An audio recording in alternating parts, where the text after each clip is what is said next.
Liftoff will start in T-minus 10 seconds.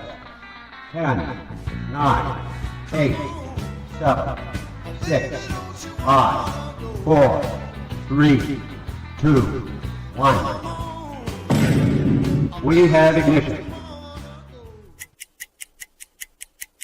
It's time!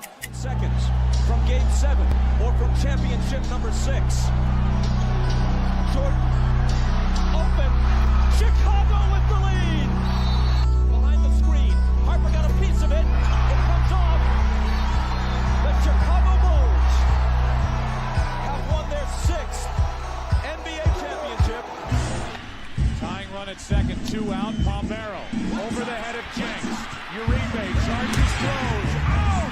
And the White Sox have won the World Series. To the far side around the 8-yard line to Hester. Under it, and to the middle with the 15, to the 20, breaks free of the 25, to the 30, to the outside, 40, midfield, 40, 30 to the post, 20, 15, Hester 5. Oh! For the 3rd time in 6 seasons, it's one goal achieved. The Chicago Blackhawks win the Stanley Cup. And Luke bounces slowly toward Bryant. He will glove it through to Rizzo. It's in time. And the Chicago Cubs win the World Series.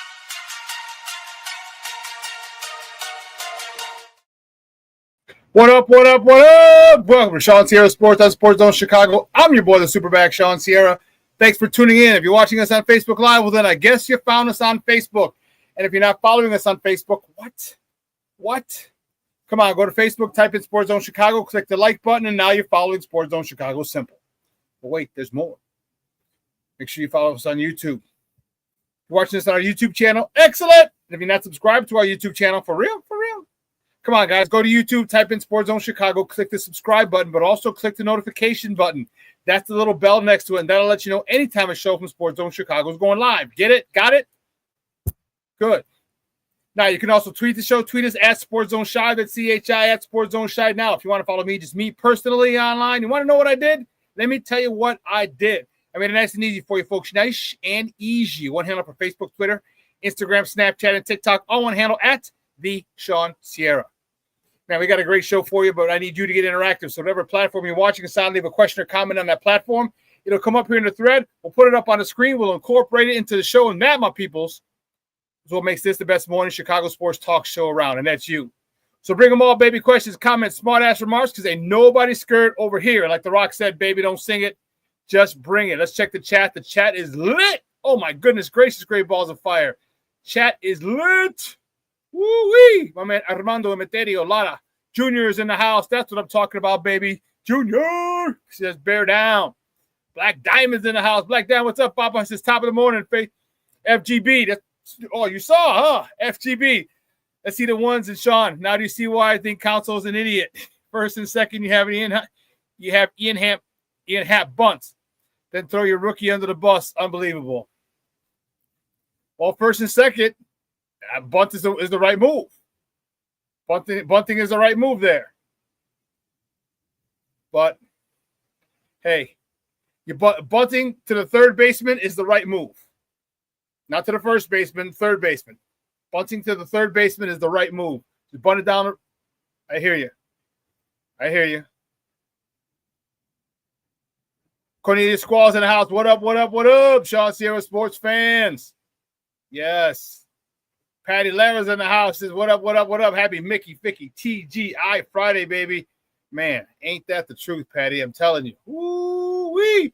Mr. Southside in the house himself. Michelle Walls, a Mickey Ficky TGIF at FGB. I couldn't agree more. FGB. That's why I wore the shirt today, baby. FGB. Oh, man, my girl Levette Lee is in the house. What's up, Levette? How you doing, mama? She's like, happy Friday, y'all.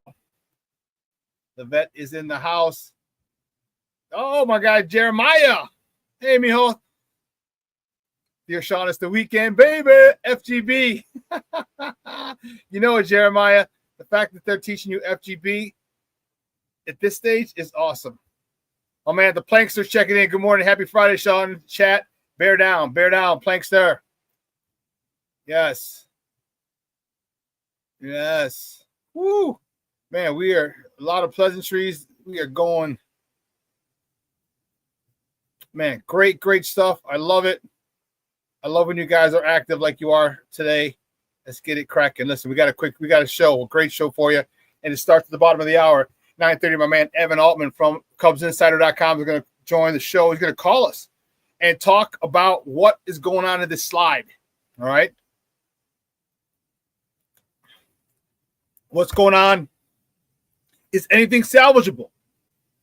I mean, me and Steve were talking before the show, and he was like, man, they're not even going to make the wild card. I'm like,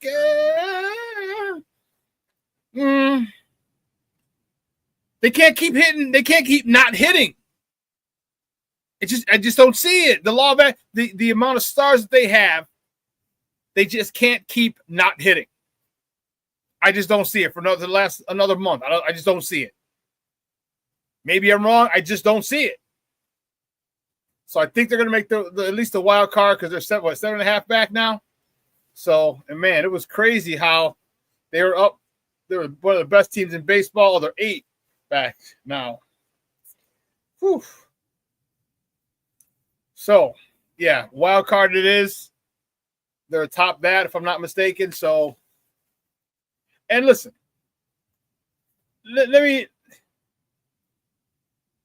So, you guys in the Dodgers are the top of the wild card. Let's be honest. Let me be honest. Let's be honest. Let's keep it a buck. All right?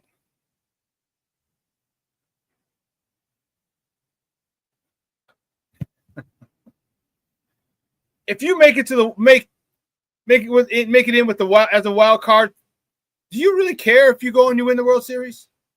Do you care? Or are you going to be typical Chicago fans and bitch and moan, well, we made the wild card. Man, I can't believe we're lucky because we made it in the wild. All you need to do is get it in. Just get in. Just get in the playoffs. Because you had one of the best teams in the National League in baseball. Wouldn't that be something, though, for you guys? All your bitching and moaning, and you get in by the skin of your chinny chin chin. For all my old school people. Get in by the skin of your chinny chin chin. And you go and you take it all. You have the offense. You have the bats. I mean, what happens if Tucker, PCA, Seiya, Ian Happ, what happens if they start hitting it next week? Or in a week and a half, and they get hot? Just like they all got cold? What if they all get hot? If they all get hot, the Cubs are going to be averaging 7-8 runs again. And you'll definitely be in the wild card. That's a possibility. Just as the possibility was there for the Brewers to do what they did, the Cubs can get hot too. Am I wrong? I mean, they were hot. They can get hot again too. So just cheer for your people. I won't be cheering for you, but you cheer for your team. Have them get just to get into the wild card. And it's all that matters. Just get in. Because that team has, when those bats come alive, come on, Cub fans, you've seen what damage they can do offensively when those bats come alive. So, anyway, Evan Altman is going to join us at the bottom of the hour. We're going to talk Cubs. And at the top of the hour, Beth Mishler-Elmore is going to from Heavy.com. She covers the Bears. We're going to have all Bear talk. We have a lot to talk about today. The 7-man race for the left tackle spot. I think they signed 2 more people off the street. I'm kidding. I'm being facetious. They welcome the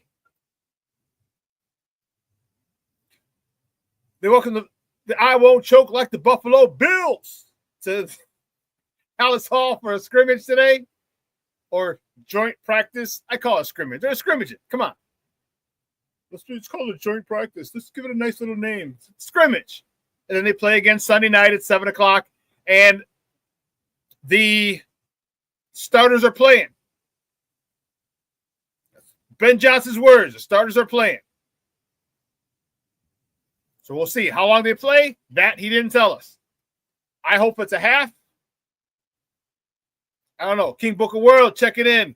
What's up, Papa? I said salute everybody and Shawn Friday up in his Bia. What? Bia. Man, I'm telling you. TGI Mickey Bicky Friday, boy. Let me tell you. It is. Is that acting crazy? It's been a week. It's been one of them weeks. It's been a good week. I will tell you that. It's been a good week. A lot of stuff. Hey, I know you guys are warned. We're gonna get that, man. We're gonna have. Here's what I'm gonna do my best. So by next Friday, 1 week from today, I will do my damnedest to have at least a one sheet of Sports Zone Chicago swag. I was working with my guy, man. He got me a whole bunch of mock-ups. We got some cool shit, man.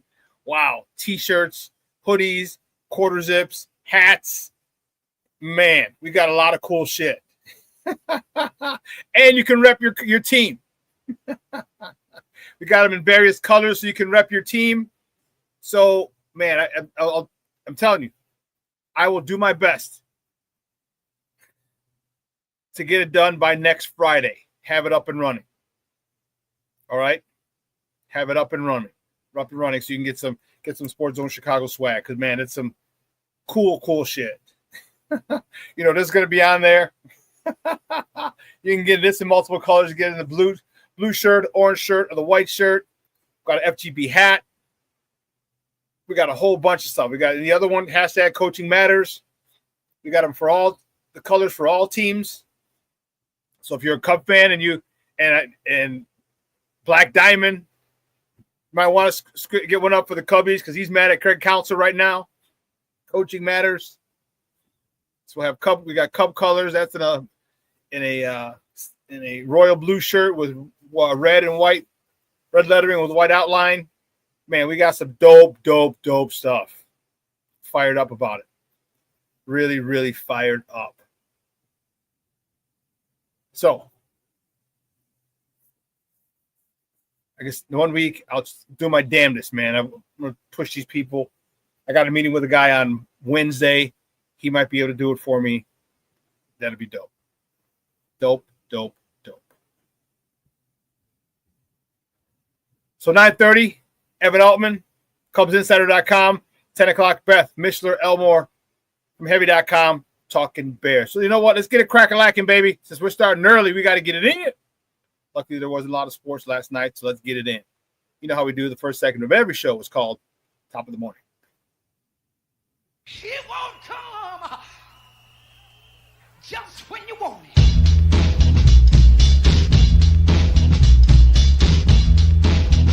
Top of the morning to you. Top of the morning to you.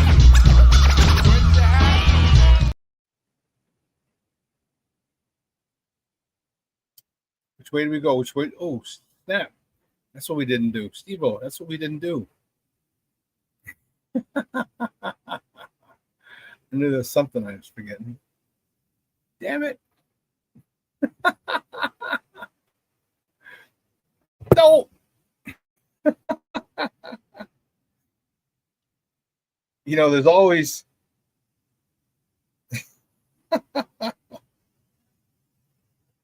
we got caught up. We didn't do this. What was that, Steve? What was that? Junior. Yeah, I know, Junior. I know. But here we go. Let's get a crack-a-lackin'. Here we go. The first segment. Which way do we go? Which way do we go? Which way do we go? We got to start here, man. The Cubs. It's a rough one, baby. It was a rough one for you guys yesterday. Cubs, north of the border. Man. Fall to the Toronto Blue Jays, 2-1. Matthew Boyd this is one hell of a stat line. He got the loss. 11-6. This is a stat line. 7 innings, 2 hits, 2 earned runs, 1 free pass, 5 punch outs. He made 1 mistake. And it wasn't even a mistake. It wasn't a bad pitch. But Vlad Jr. says, I, just like my dad, can hit bad pitches. Because if you know anything about 80s and 90s baseball, bad Vlad Guerrero was probably the best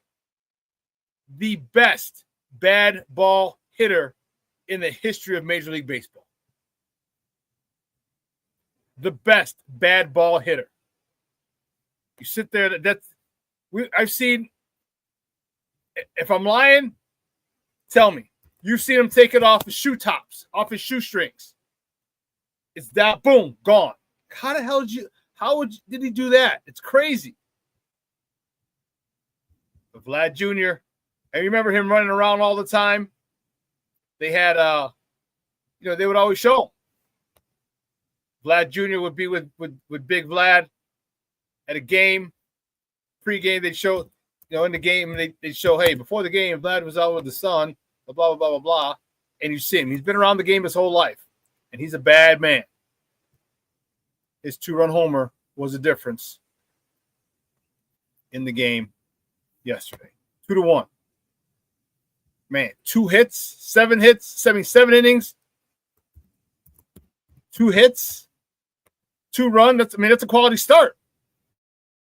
That's a quality start. A hell of a quality start.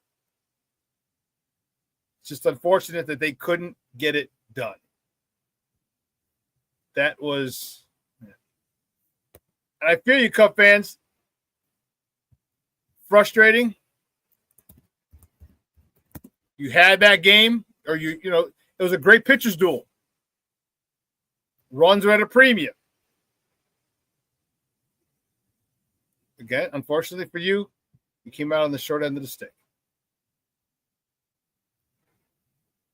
But no rest for the weary. The Cubs welcome the Pirates to the friendly confines today for a weekend set. First pitch is at 1:20 p.m. Central. You can catch that game on the Marquee Network or listen to it on their flagship station, 670 a.m. The probables for today's game, Pittsburgh is undecided. They'll be to be determined. While the Cubs, they trot out Colin Ray, who's 9-5 with a 4.09 ERA. Sorry, wrong one. 4.9 ERA. Cubs you gotta take advantage of this team coming in. You have to take advantage of this team. All right, Pittsburgh is the bottom feeder of the NL Central. You got to sweep. You have to sweep. There's no ifs, ands, or buts. You can't even give them hope. Hope. That's what you got to do. Keeping moving. The next topic, I want to talk about the White Sox travel to Kansas City for a 3-game set. First pitch tonight is at 7:10 p.m. Central. You can catch that game on Chicago Sports Network or listen to it on their flagship station, ESPN 1000. That's 1000 a.m. The probables for tonight for the good guys. Aaron Savali's on a bump. He's 3-7 with a 4.91 ERA going up against no. For the Royals, he's 6-5 with a 2.52 ERA. White Sox got to get back to winning series. Another team. This is a squad that they can take 2 out of 3 from, and they need to start doing that to get over 62 wins, so they won't lose 100 games again. Next up, the morning topic: the Sky host the Golden State Valkyries tonight at Wintrust Arena. Tip-off is at 6:30 p.m. Central. You can catch that game on ION. Can the girls break out of their slump? They've been having a rough year, man. Woo, Charlie, it's a rough year for the girls. Rough year for the girls.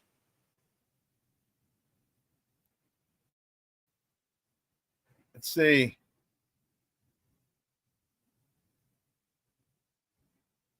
Mr. Shorty checking in. What's up, Popeyes? It's top of the morning to you. Mr. Shorty in the house. Brandon Schutz checking in. What's up, Papa? How are you? Thank you for tuning in, sir. Appreciate you. Appreciate you.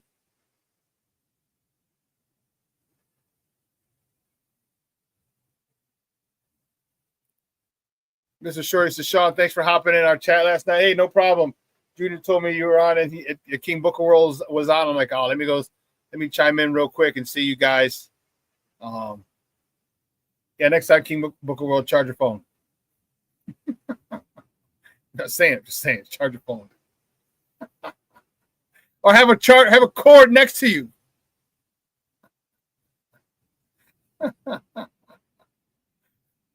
Your phone died. Oh, my man, Rick Gonzalez is in the house. What's up, bye-bye? Says, hola, amigo. Fly that L. I agree. FCM, FAR, LCBC, FJD, F2026. Stop with the F2026, I'm telling you. And, of course, my man Junior reminds you, of course, FGB. I'm telling you, Rick, we're getting those shirts made up, man. I'm telling you, we're getting the shirts. You can get them in blue, get them in white, get them in orange. You know, the Color Rush jersey, Color Rush t-shirt. You can get it FGB. Get one and get all three. The hell with it. But like I said, guys, I'm doing my damnness. I to try and get that up next week. That'll be pretty dope. We'll have the swag shop running. Trying to get the swag shop running next week. All right. Well, listen, let's take a quick break. On the other side of the break, we're going to welcome my mans and them. Man, I'm telling you, I feel like Ahmad Rashad every time a guy would come on inside the NBA. Up next is my man. But if it's my mans and them, man, we met. Man, you've been coming on this show for 5 years, 6 years, something crazy like that. Got to meet him in person, and anytime I want credible Cubs info, which is not often, but when I do, he's the guy I call. I'm just messing with you, Cub fans. I'm just messing with you. But Evan Altman on the other side of the break. Don't go anywhere, folks. Keep it locked right here. Shawn Sierra Sports on Sports Zone Chicago.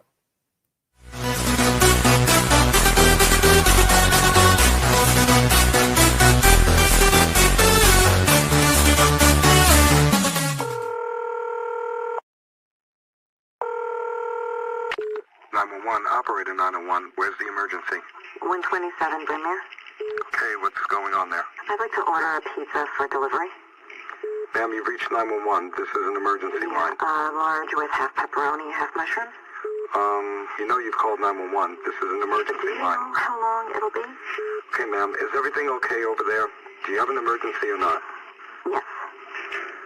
And you're unable to talk because... Right. Is there someone in the room with you? Just say yes or no. Yes. Okay, it looks like I have an officer about a mile from your location. Are there any weapons in your house? No. Can you stay on the phone with me? No. See you soon. Thank you.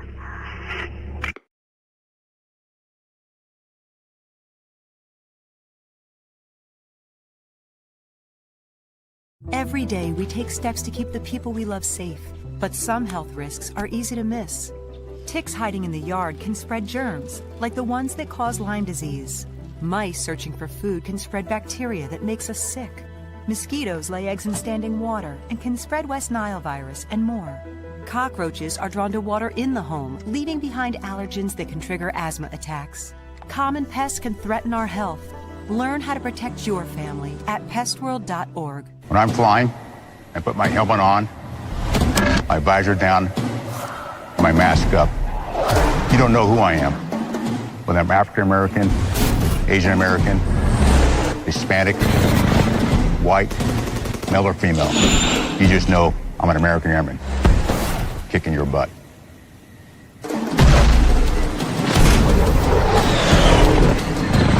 I'm General C.Q. Brown Jr. Come join us. No, I don't know, though. I'm scared. I mean, you're so...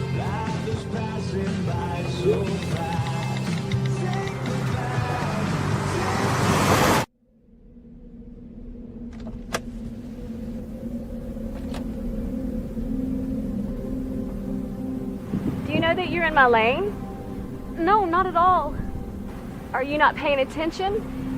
Are you texting? I was just checking in with my mom. I was telling her that I thought we'd be home by 6.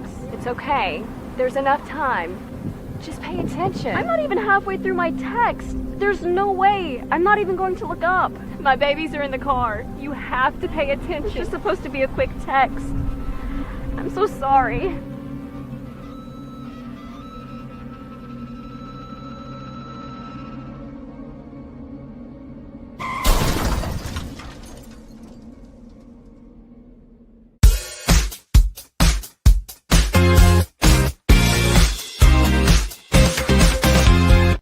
So 1 out. Dansby Swanson, the shortstop for the Cubs. A drive to left center on the run is Straw. That's in there for a base hit. It's bouncing over his head toward the warning track, and it's a stand-up double for Dansby Swanson. He's in scoring position. Third. Bouncing ball to second base. Horner goes to second. There's one. Over to first. There's two. 4-6-3 inning ending. Right now led off the ball game by hitting one to the track at straightaway center. Swing and a ball drilled right center field. This one back. That's got a chance, and it's gone. Michael Busch. And it's 1-0 as Bushy goes deep, his 24th. Finally, one of these balls that's hit very hard ends up finding a hole, and this one is rocketed out of the ballpark into the bleachers in right center field. The second ball, Michael Busch is hit right on the button. Welcome back to Shawn Sierra Sports on Sports Zone Chicago. Those tips courtesy of the Marquee Network. Those are the North Siders going way up north across the border. Is it the Rogers Center? Is that what it is up in there? And unfortunately, we're unable to come out with the dub, falling 8 games back of the division-leading Brewers. Are they going to lose ever again? Jesus Christ. My next guest, good friend of the program. Glad to have him on. My man's in them. Big Wu-Tang fan. He was in town when the Wu-Tang was in, what, a month ago or something? You know, I know he wasn't missing that one. He's the editor-in-chief of CubsInsider.com. You can find him on Twitter at @DEvanAltman. Guys, welcome back to Shawn Sierra Sports. Evan Altman. Evan, what's up, Papa? How are you? What's going on? What's going on? Glad to be here.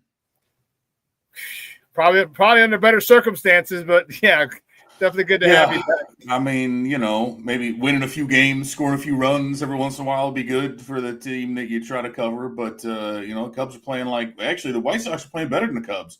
I was like, don't tell me about not scoring runs. We have our own issues. Yeah, well, after the first 2 weeks of the All-Star break, we've definitely cooled off. They threw us in the water. We've been soggy ever since. Yeah, you know, that's what happens. But no, I mean, but the same thing with the Cubs, right? That was the whole thing. Is the first half they had the best offense in baseball, or at least one of them, and now it's just like they can't scratch out. I think I just looked at it. They're averaging under 3 runs a game in August. You know, it's only been like 3 2/3.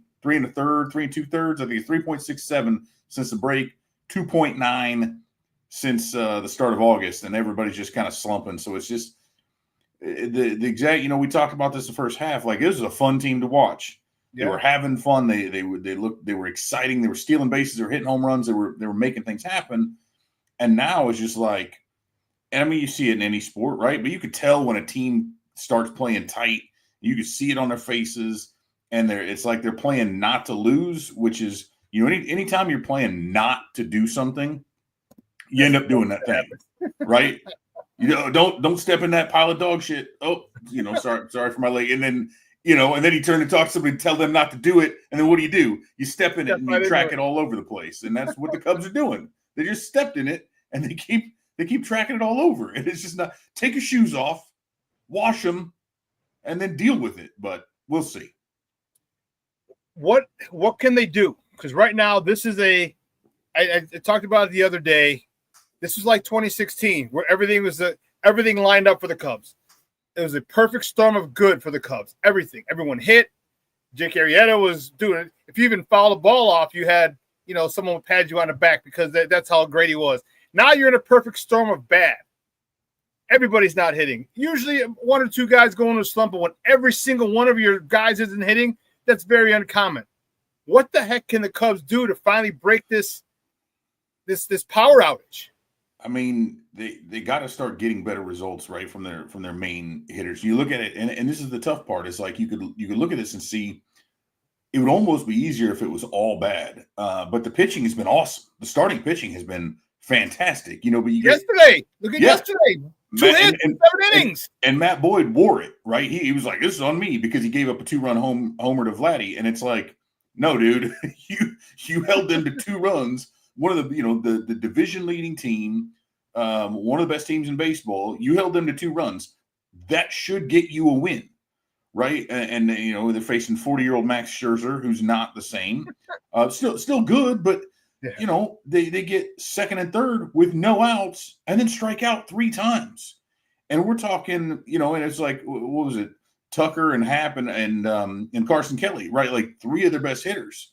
Yeah. But they're all like Pete Crow Armstrong has been abjectly awful in the second half, and he's their worst hitter in August. He's got a -52 WRC plus, which for those who aren't familiar, right, that's just kind of it's a catch-all kind of metric that shows how well you create runs, and it's weighted for era and ballpark and all that. So a -52, 100 is average. So that means Pete Crow Armstrong has been 152% worse than the average hitter in August, right? Willie Castro, who they acquired to be kind of their big bench piece, he's at a 0 since the Cubs got him. Kyle Tucker, I think, is at a 13. So again, 87% worse than average for the guy who's trying to do his best to get a $500 million contract, right? It's just the guys who are supposed to be carrying them are not just below their normal production, but like well below what should be expected of even a replacement player. And that's really the problem. And I don't know. I mean, it has to turn around, but it's not like it's one guy in the middle of the order or even 2. I mean, we're talking 4 or 5. Michael Busch has hit home runs in 2 consecutive games. He's still been really bad in the second half overall, and that's the tough part. Matt Shaw has been like the only one of them who's out there hitting well. And he's batting 9th in the order. So it doesn't really matter because none of the other 8 are doing anything. He turns it over to nothing. It's like, right. It's like you got nothing ahead of you. You're not driving anybody in because they can't get on base. And then you do it. He's the one he led off with a double against Scherzer. And then Suzuki walked and they advanced on a pass. So like you're like, I'm out here doing it. I'm doing like that's the best thing your 9-hole hitter could possibly do, right? Or maybe because Suzuki came around and pinch hit. Whatever the case was, I forget how they had it set up. It doesn't really matter. But second and third, no outs. You can't even get a guy home with a bunt or a sac fly or something. You said he goes swing, strikeout, swing, strikeout, swing, strikeout, and the inning ends, and that's just deflating, man. Like somebody has to do it. Somebody has to start going ham, and it can't just be one person. There's got to be 3 or 4. But we'll see. Hey, they're facing the Pirates this weekend, so if anybody's going to do it, that's the team to do it against. Yeah, they are the bottom feeders in the division.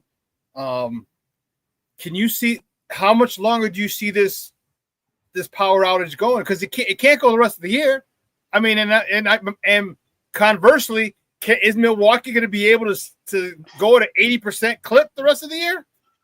I mean, we keep thinking that, right? Because what they run off 13, 14 wins in a row a couple weeks ago, and it was like, oh, this can't continue. And then they lost one. Then they lose one, and then it's like, oh, we'll just run off 12 more in a row. Like 2 double-digit win streaks, and yet, how many people they're a division rival? I can barely even name 3 or 4 people on their team.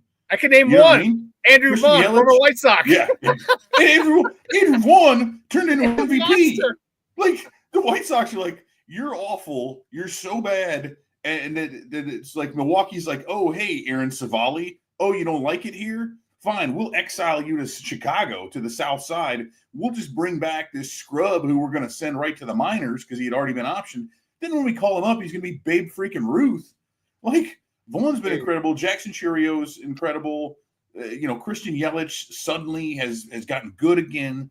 Their starting pitching, their bullpen, like the whole team, despite having no big names like currently that are kind of national presences. But yeah, I mean, you look at it, you say, well, they got to slow down. The Cubs have got to heat back up, but it's an 8-game spread right now, and the teams play 5 games against each other starting on Monday. And so if the Cubs don't failing to win at least 2 games this weekend against the Pirates is, like, to me, that's the inflection point, because at that point it won't matter. Right. Assuming like the Brewers are playing the Reds, I mean, hey, maybe they get swept and the Cubs sweep the Pirates, and even then the Cubs would still have to sweep the Brewers. Watch the Brewers lose 8 in a row just to be in a tie. Like that, that's where you get into the trouble. So it's like the Cubs have got to win at least 2 this weekend, got to win at least 3 against the Brewers. Those both seem like really tall tasks. Well, 2 out of 3 against Pirates, maybe not. But it's just, at this point, they're playing for second and holding on to wild card position and hoping that the offense figures it out. And then I think, again, this weekend will tell us. If they keep doing this, if they drop a series to the Pirates, they're in danger of possibly sliding. They're definitely out of first place in the wild card, and the Reds aren't that far behind. So, I mean, we'll see. But this weekend's going to tell us a lot. How much of this do you put on Craig Counsell? I know one of my guys, Black Diamond, in the chat is a big Cub fan, and he's just frustrated with Craig Counsell. How much of this blame do you feel goes on the shoulders of Craig Counsell? I find it really difficult to put too much on him because, I mean, again, we look at this and say, hey, this is a team that had needs coming into the season with starting pitching, that they knew there were going to be some depth issues, even before Justin Steele got hurt. Right at the time, they were saying, hey, if we get 120 innings out of Matt Boyd, that's going to be a win. He's at like 140 now. Cade Horton's already pushed past. He's close to getting to his innings from the last 2 seasons combined. Ben Brown's pitched more than what they would have expected from him. Colin Ray was never supposed to be a starter, but he's kind of the only backstop they picked up in the offseason. Then you go into the trade deadline and you don't add anything. You get Michael Soroka, right? White Sox fans know a little bit about that. Yeah. But he goes 2 innings and goes to IL. Like, that's the only backup you had. So now you're counting on Javier Assad, who's back. You're counting on Jamison Tyone to come back and be healthy and effective. And so I look at this and say, like, how many options does the guy have? Like, you're running with a bench that had Vidal Brujan and John Birdie, who weren't playing and weren't doing anything when they were playing. Then you go out and, you help a little bit there. But at the end of the day, too, like, if you look at, and I talked about the stats, I don't care how good a manager you are. Give me Joe Torre.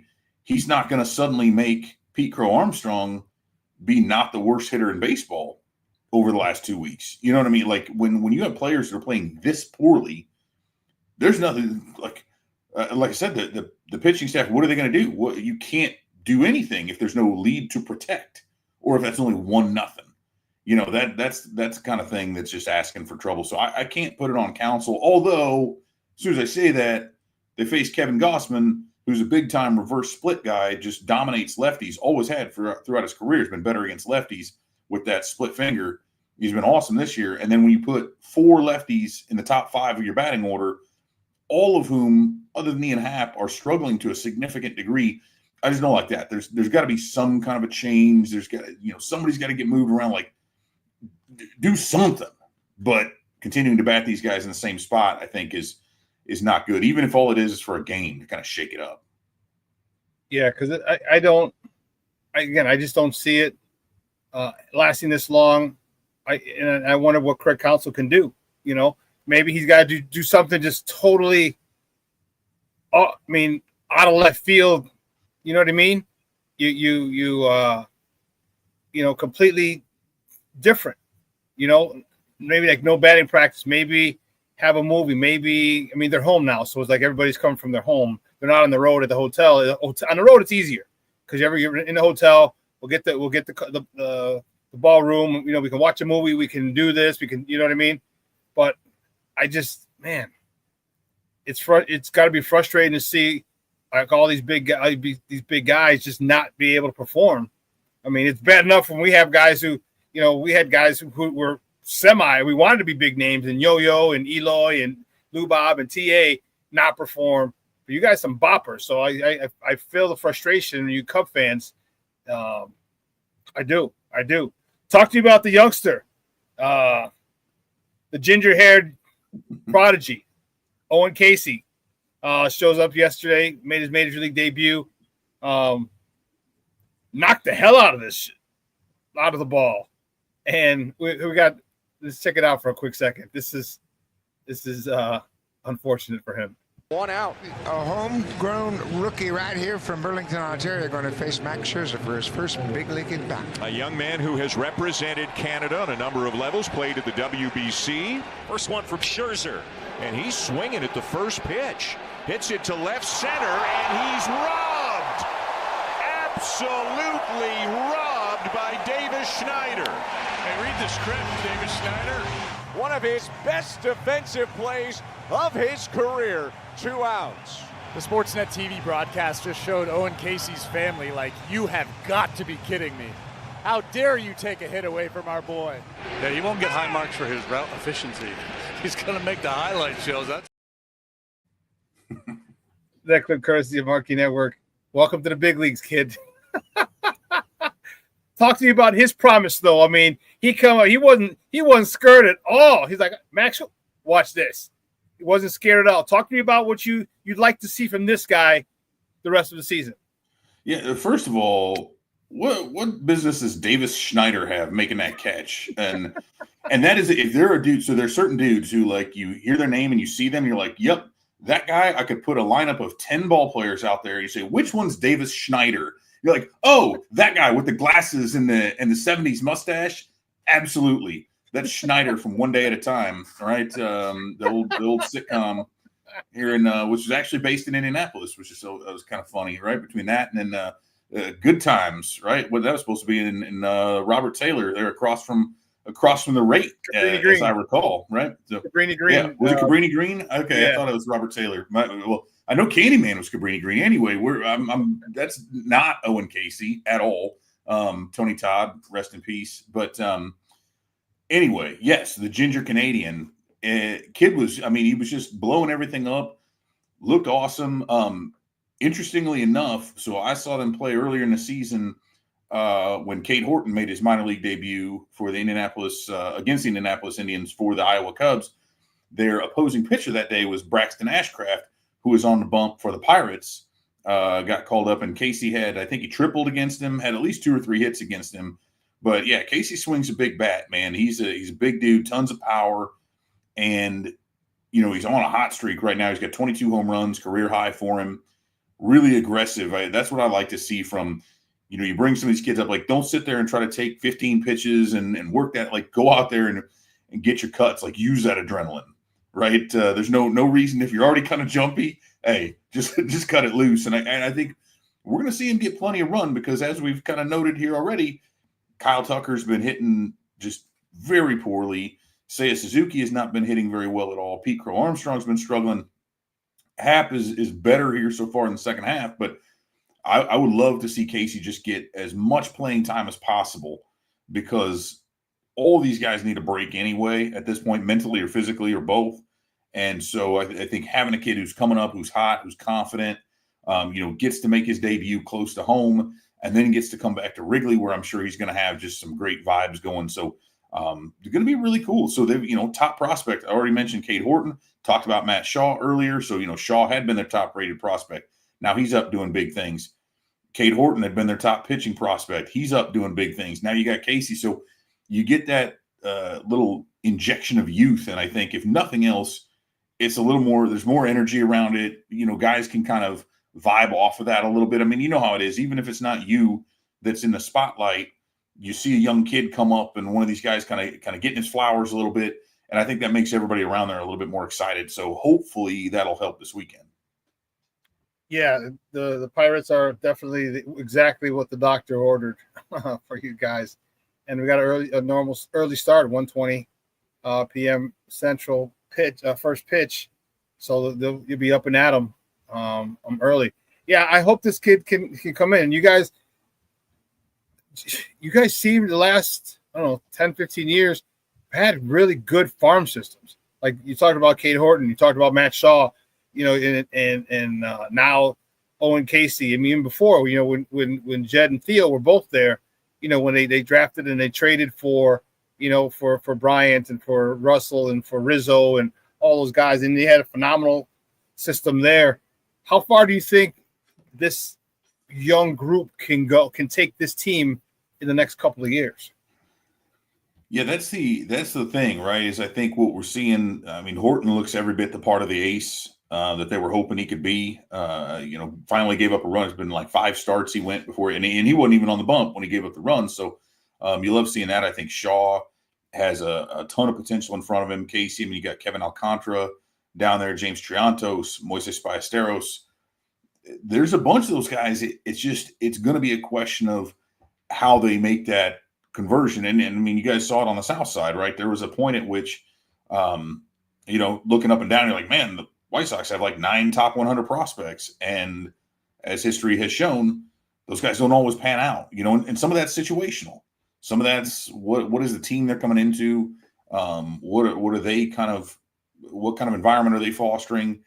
Who's the old ass fucking past his prime manager you have lead the team? Right. You're just falling asleep in the dugout and doesn't know who to put in the lineup. He falls asleep at the wheel at a red light, falls asleep in the dugout. When does this guy fall asleep? Literally, right? Can you do the alphabet backwards, Tony? But yeah, I mean, I think it'll be fine. However, from what I see, right outside of maybe Pete Crow Armstrong, and he'll certainly need to bounce back, there's not a lot of – you still need, I think, that superstar.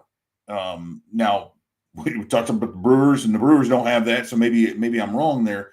But I do think that at the very least, you've got a bunch of guys who have really, really high floors. I don't know how high the ceiling is for a lot of them. Again, I think PCA being the exception. But if you can get a bunch of guys in there who are all really, really solid, it does give you the option to kind of proceed. And that's what we're seeing with the Brewers. They're just consistent day in, day out. That's the thing that's hurt the Cubs, is they're not consistent. They'll score 9 runs one game and then get blanked the next, and then score 1, then come back and score 7, and you need that even keel. So I do think that despite them not having a ton of like top end superstar level prospects, these guys can all come up and kind of pull their weight and be a pretty good team for years to come. They just need to keep making some additions, especially on the pitching side. So then would that fall on the manager, or would that fall on the development side and the guys in the minors? Because Milwaukee's showing that they don't have a superstar, but they're fundamentally sound. They do not shoot themselves in the foot. They do not give team extra outs. They do not give team extra base runners. They don't do that.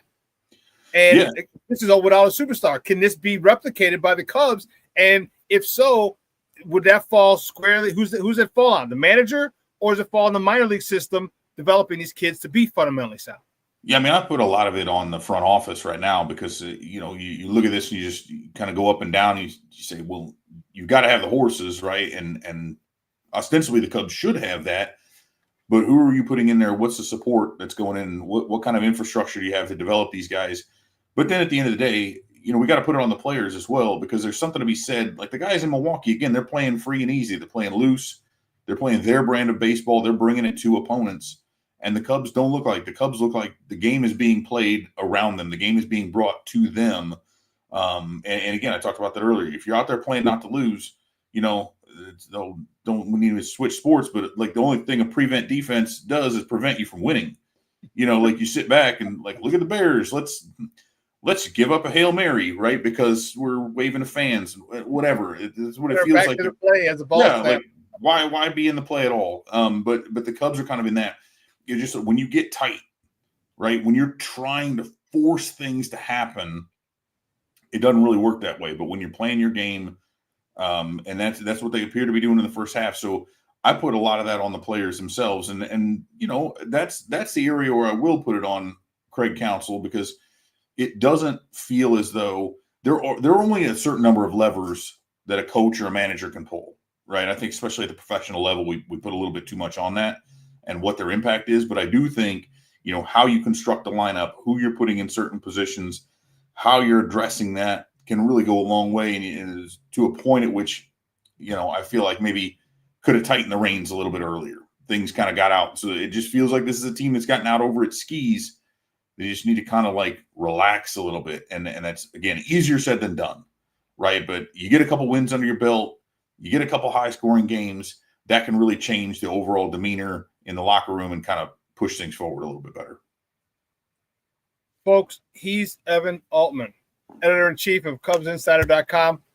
Man, great stuff as always, my man. Do me a big favor, though, before you go, let everybody know where they can find you and your work online.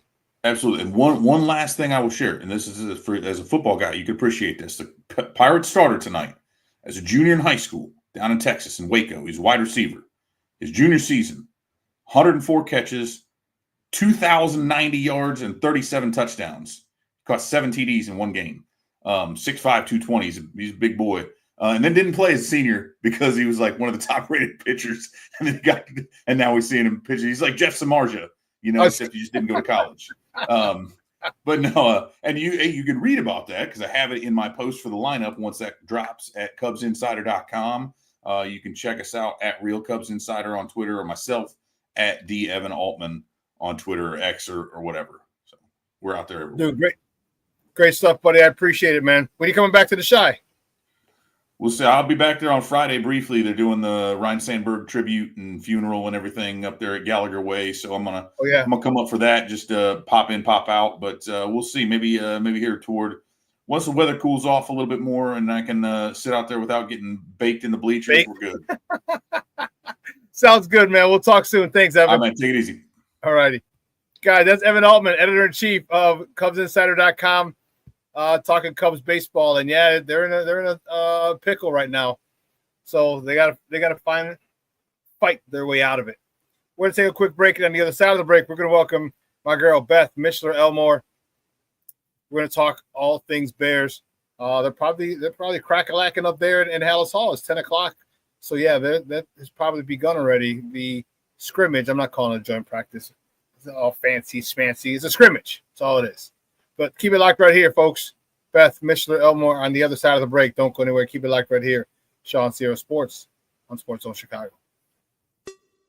Hey, it's your boy, the Superback, Shawn Sierra, and be sure to follow Sports Zone Chicago on all social media platforms, on Facebook, Instagram, and our Roku channel. You can find us at Sports Zone Chicago, and on Twitter, we are at Sports Zone Chi. Also, be sure to download our mobile app so you can take Sports Zone Chicago with you on the go.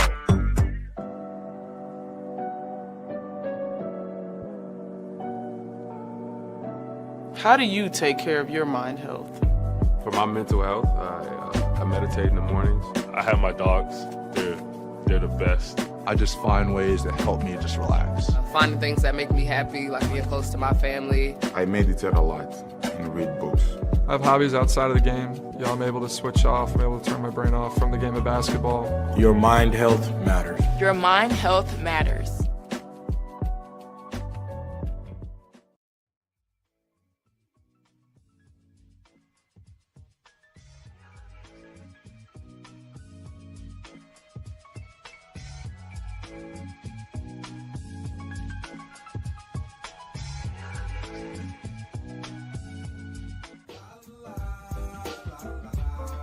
It's a romance sport. What? It's a romance sport like that. Your Marine Corps' way of life is to defend the American way of life.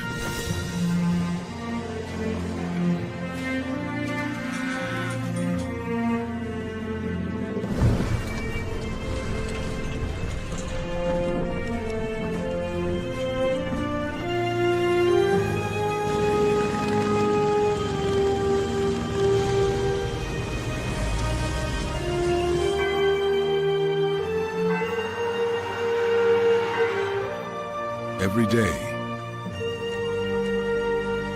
no matter where we serve, we take a stand for our nation, for each other, for us all. The few, the proud, the Marines.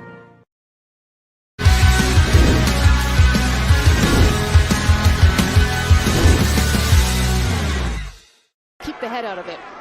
On third down and long for Ewers, still looking for his first completion. That ball's loose. It is out. It is the Bears that have it. Power Echols ends up with it. And it was Austin Booker who made the impact to knock it away from Ewers again. Third and goal. Play clock winding down. It's Keenum. 13-year NFL veteran is going to sling it for the touchdown. It is caught by Hankins, and the Bears have the lead.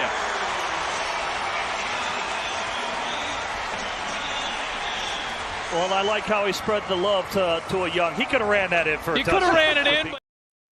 Welcome back to ShawnSierraSports on Sports Zone Chicago. Those clips courtesy of Fox 32. Those are the Bears, monsters of the Midway last Sunday, with a 24-24 kissing your sister tie. Crazy. Because no one wants to see overtime in preseason. No. So 24-24 tie. But the Bears they're getting at it today in preparation for Sunday. The Bills are in town, practicing and scrimmaging with the Bears.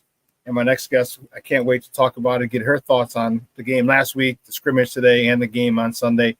You can find her on Twitter at BearDownBeth, one of my favorite Twitter handles still. She writes for Heavy.com. Let's welcome back to ShawnSierraSports, Beth Mishler-Elmore. Beth, good morning. How are you? Hey, Shawn. Good to talk to you again. Likewise. Well, those were the boys last week. Rough showing.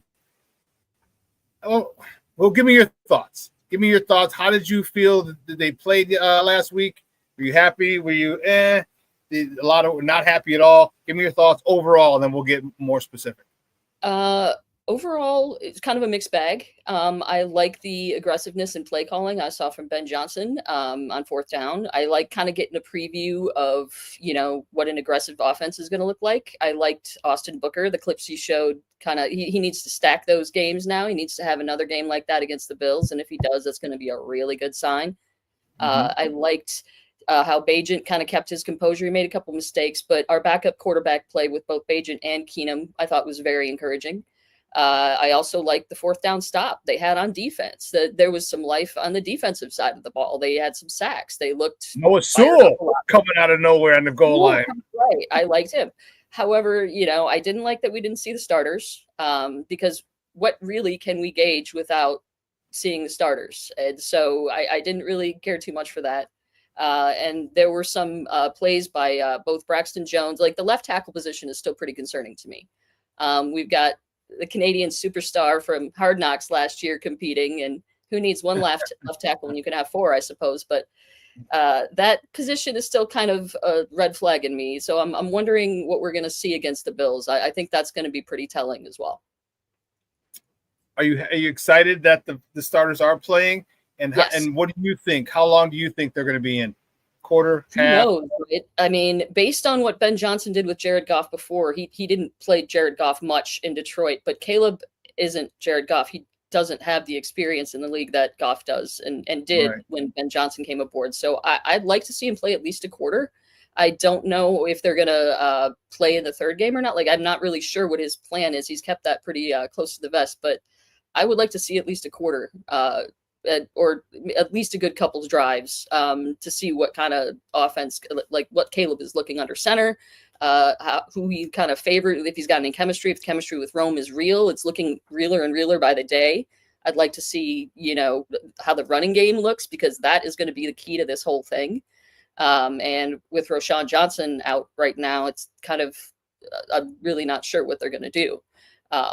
So yeah, I'm excited to see the starters. I want to see how they react and they respond mostly on offense, because I think that's what we're all concerned about, right? I mean, the defense is generally on point, and I'm not really worried about it with Dennis Allen there. I think he's going to be like in when I say on point, I guess I mean in training camp, we never hear about the offense just dominating the defense. It's always the defense getting the better of the offense, and that is still the same thing. So I'm really going to be studying the offense big time. I'm going to be looking at the rookies too. Luther Burden and Colston Loveland both made a play in the first game, and Luther Burden's kind of got me a little excited. I want to see them both built on that as well. I'd like to see Ben Johnson get everybody involved, just to give us a little preview. You and I both. I'm looking forward to them, and I hope it's a half. Yeah, I hope that would be great. Give me your thoughts on what Ben said last week about all those reps pregame, 8:00 to 9:30. They got those reps in, and the value he felt. Give me your thoughts on that instead of having.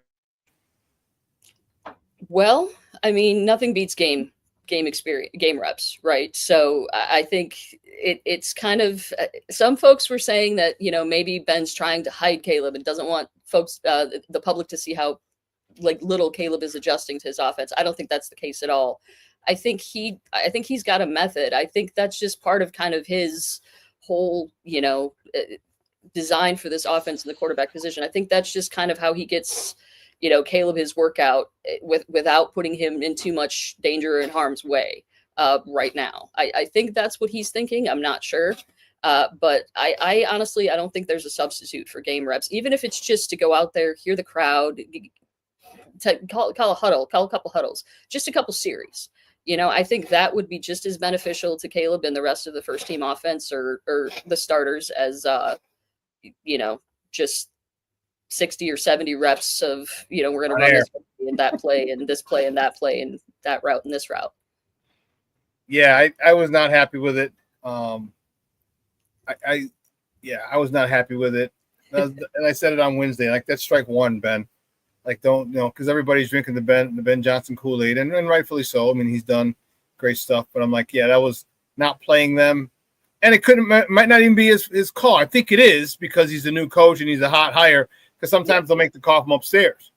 All right. And like, no, they're not playing. I think that was his call. And to me, that was strike one. Like, come on, dude. Like you got to get him. You got to get him action. And he even said it. There's no reps. Like he goes, I know there's no reps like game reps, but but nothing. Like get him in and let's see what we have when live bullets are flying. Because Miami played some of their starters for Joe a Burrow couple of threw 10 series. passes. I mean, Patrick Mahomes is in there playing. You just get him in for a couple series at least. I think that's my biggest thing is just do that. That's a bare minimum, I think. And instead of just a hard, intense practice session on Monday or the day after the game, with starters who didn't play much. I'm not saying there's no value in that. I'm just saying I don't think it's anywhere near as valuable as what he could have done, which is play the starters. Yeah. So give me your thoughts. It's gone from a 2-man, a 3-man, a 2-man to 4-man competition at the left tackle position. Your thoughts on that as they actually moved Ozzie to the right for a little bit. Your thoughts on the left tackle position for the Bears? That's probably my biggest concern on offense right now, because it's still not solved. I think, I don't think anybody was expecting Trapillo to come in and dominate. He's big. He's got a lot of potential, and he was a second-round pick. So I think eventually the goal is to get him in there, and he'll be the guy. But I don't think anybody really thought he was going to just come in and kick everybody's butt out of the gate. And I do think he's been a little more disappointing than some of us thought he would be as well. Braxton Jones coming off an injury, it's kind of hard to judge him a little bit too. He didn't really have a lot of time with that ankle injury to bulk up, which is kind of what he needed to do in order to get his lower half a little bit more muscular, get his weight settled up more. But it's going to be between those two guys. Amagaji is just kind of fallen off everybody's radar, I think, because you've got, an undrafted free agent from last year getting reps over him. And if it stays that way, that's a big swing and miss by Ryan Poles.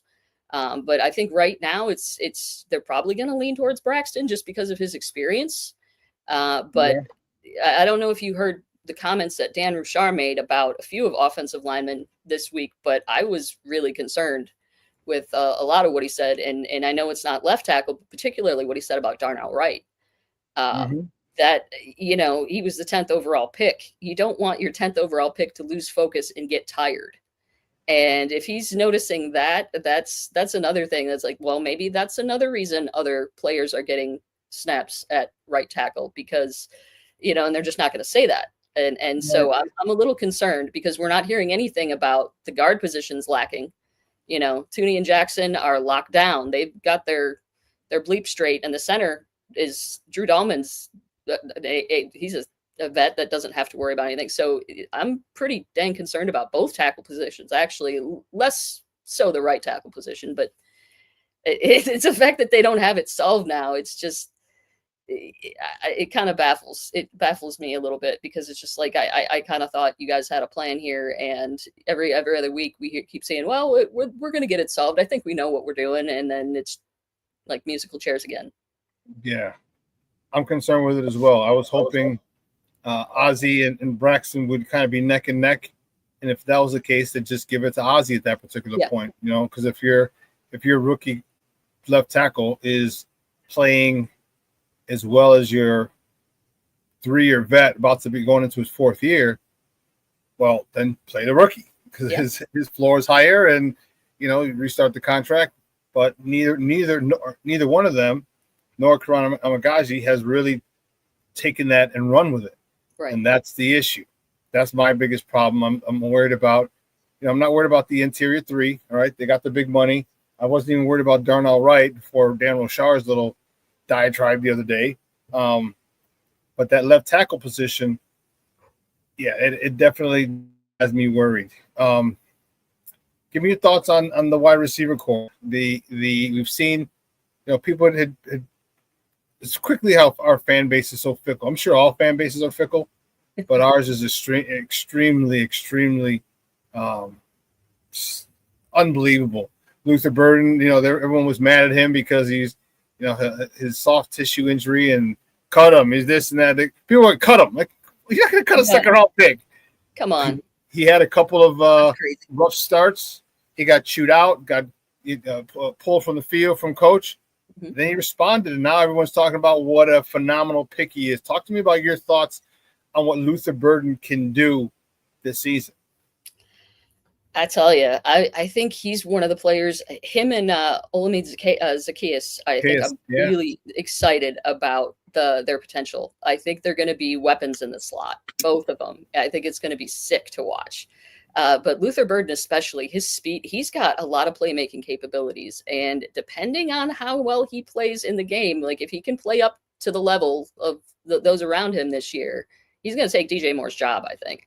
He does a lot of the same things DJ Moore can do, and they've got DJ Moore in the backfield a lot more than they have Luther Burden in the backfield. I think 2025 is going to be a test run for Luther taking DJ's job. And I don't know that I think Ben Johnson likes DJ Moore, but I think early on, there was some telling comments about no block, no rock. There were a couple, like he's talked to him, pulled him aside about his body language and stuff. And there's not really been too much of that. With Luther Burden, he's come straight out and said he doesn't trust the rookies like he trusts the veterans, and that's fair. And I like that. But I think Burden is going to be, there's a reason he was so gleeful drafting him. He's going to be a secret weapon. He's going to do all kinds of stuff. There's going to be a lot of pre-snap motion, and he's going to be a part of a lot of that. And I can't wait to see the razzle dazzle that's going to come of it. If he can stay healthy, that's the key. I'm not too worried about a lot of the knocks on him in college about his work ethic and things like that. Because like you said, Ben checked him and he responded. And as long as that continues to be the case, that's you live and you learn. Hopefully you grow. That was a mature moment for him. Yeah. Right. And that was, we heard the rumors. He was a diva. He doesn't get the ball. And the fact that it sets the tone for him and everybody else. All right. You're not doing what you're supposed to. You're not know where you're supposed to be lined up. Get the hell out. Next guy up. And the way he responded was one that I was extremely happy about. Yep. Ben is straight old school, and I love it. All right, you don't know your playbook. Get out. All right, we only have X amount of time to work as a team under the collective bargaining agreement. I can't be wasting reps because you don't know your shit. So I love it, and it sets the standard. The culture that he's creating, it sets the standard for a rookie. He yelled at Caleb a couple times.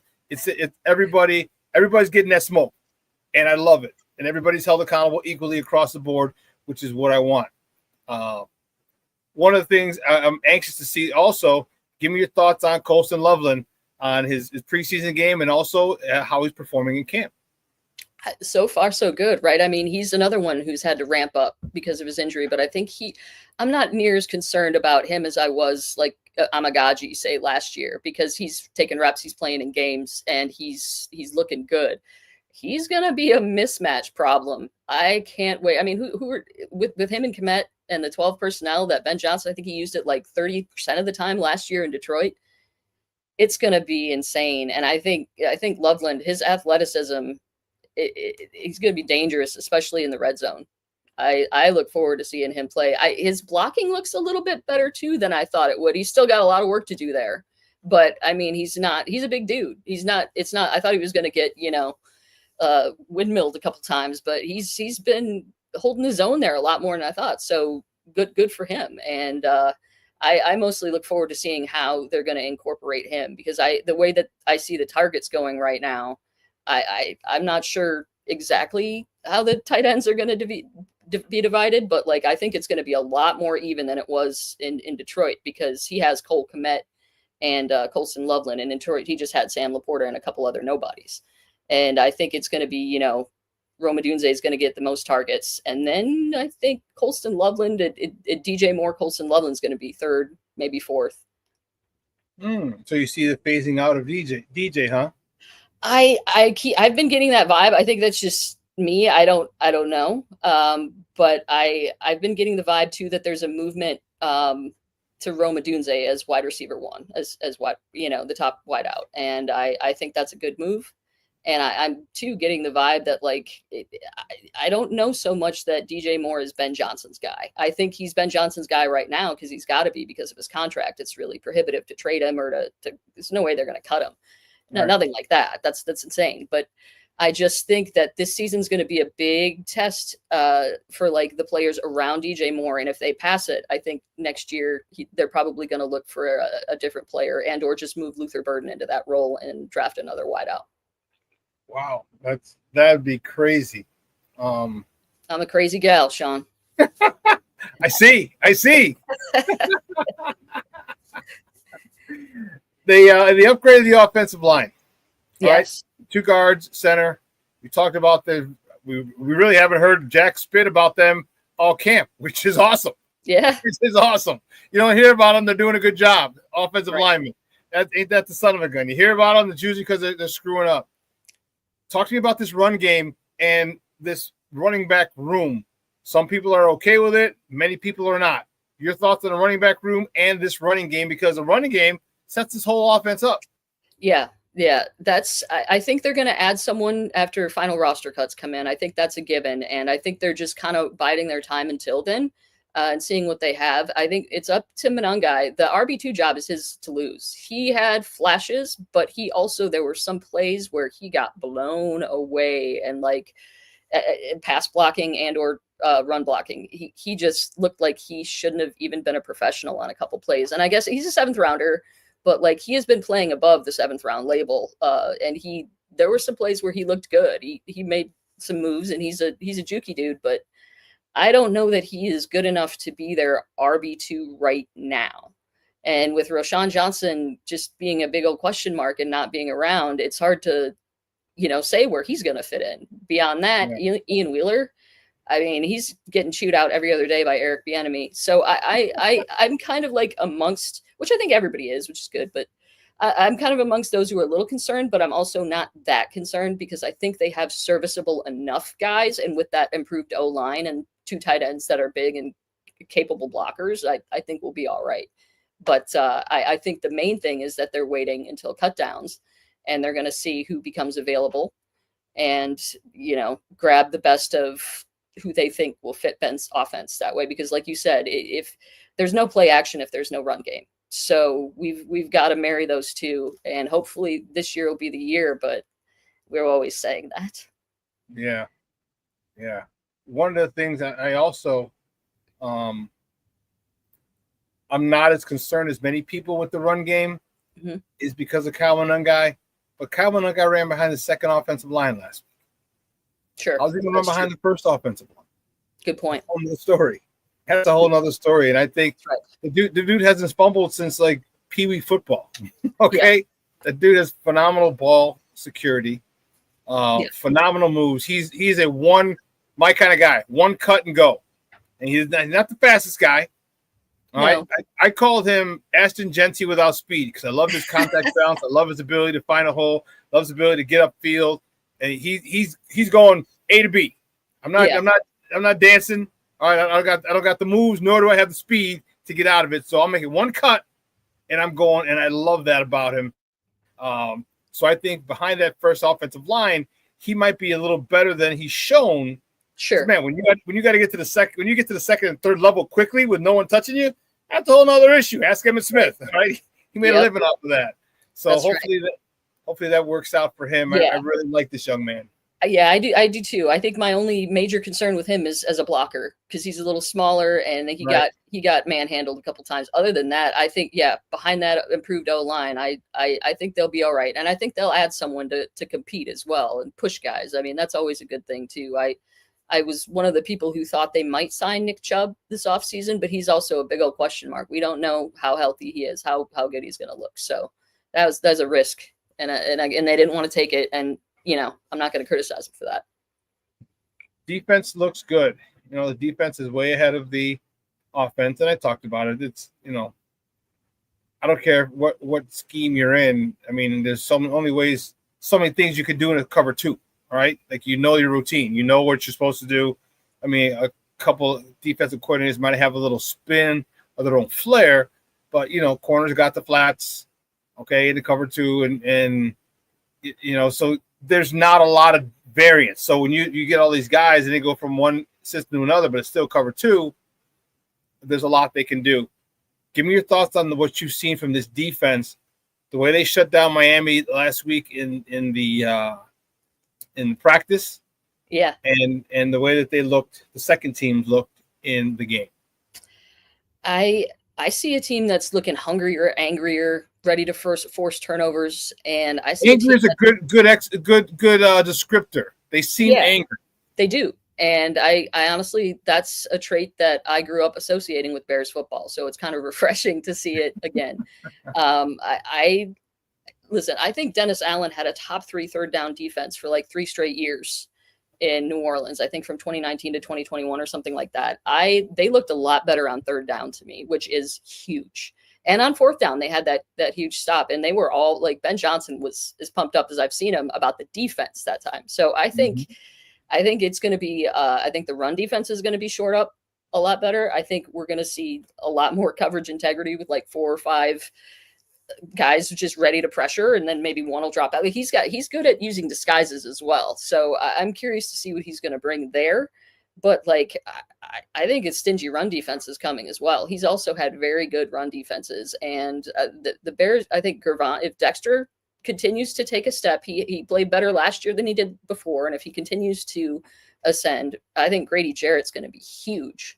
I think he's going to be a huge one of the more, I think, underappreciated additions that they've had, because Dexter was talking the other day, and he was just like, man, sometimes he knows what the play is going to be before it happens. And he just like gives me a nod or gives me a heads up and tells me what's coming. And he didn't have that last year, and Big Bill got hurt, and Big Bill's better now. So those 3 could be a machine. And I don't think folks are going to be able to run well against the Bears this year, knock on wood, if those 3 stay healthy, or at least 2 of the 3 stay relatively healthy.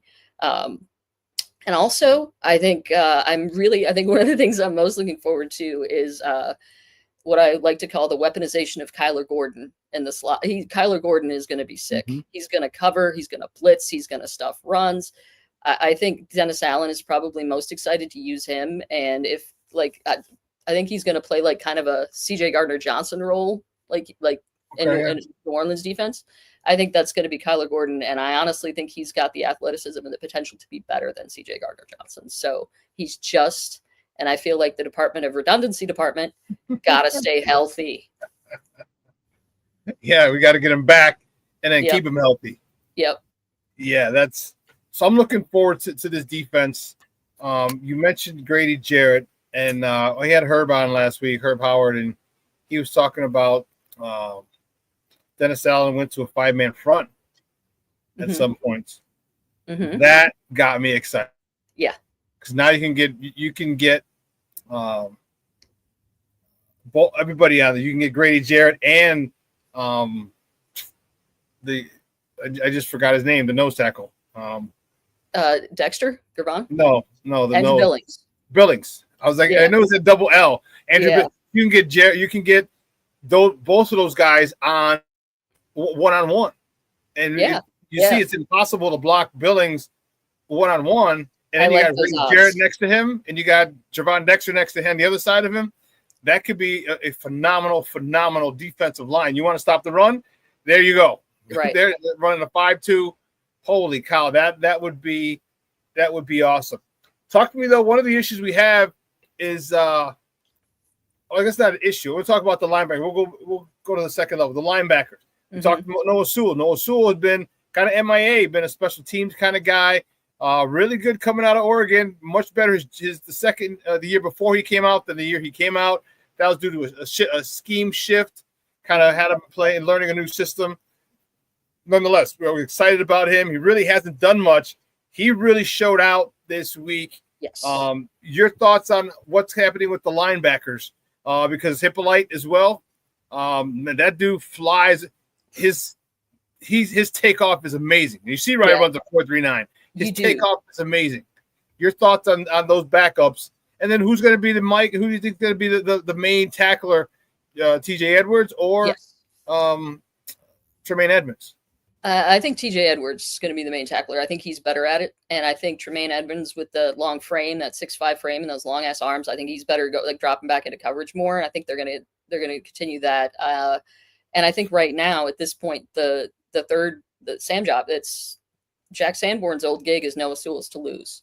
I think like Austin Booker, he can do a lot for himself with another strong performance against Buffalo and or the game after that. And he plays with speed, which I love. He's fast. He's fast to the ball. He's hard hitting. He's got really good instincts. So he's been kind of hit or miss over the last couple of seasons, but that could have been an Eberflus issue. That's sometimes, this is a total opposite side of the ball. And I'm actually kind of hoping that this is going to be Caleb's trajectory if he doesn't do well this year. But look at how Baker Mayfield played when he was with the Browns. He was so restrictive, and they didn't have a lot of players around.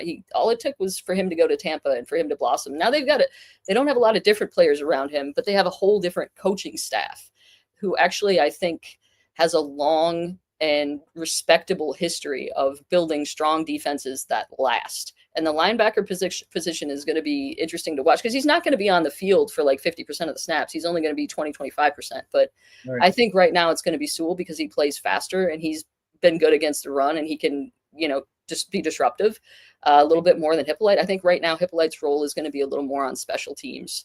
And once he can kind of prove that he belongs in that level, then I think maybe it's going to be a competition next year again to see if maybe Hippolyte's improved enough to overtake Sewell. Guys, we're joined by Beth Mishler-Elmore. She, the Bears writer for Heavy.com, and talking Bears football here on ShawnSierraSports on Sports Zone Chicago. Secondary is a little bit in question. All right, you got Jalen Johnson who's out. They're saying he should be ready week 1. Jaquan Brisker's back from concussion. We haven't had any more setbacks with him. Fingers, toes crossed. Yeah. Kyler Gordon's out right now. He should be back shortly. I don't know if he's coming back today or not.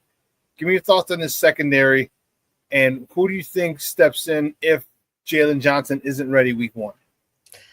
I like Terrell Smith. I think he's been playing really well. Brad Biggs in his column wrote that he thought maybe the Dolphins might be eyeing him. He played really well last Friday in the joint practices. He was a total pest. He's real sticky in coverage. He's also got good instincts. He tends to play the ball, not the player. And I think, that depth they have between him and Josh Blackwell is really a luxury. It's pretty decent. And I think either guy could step in and I think they're going to have Kyler.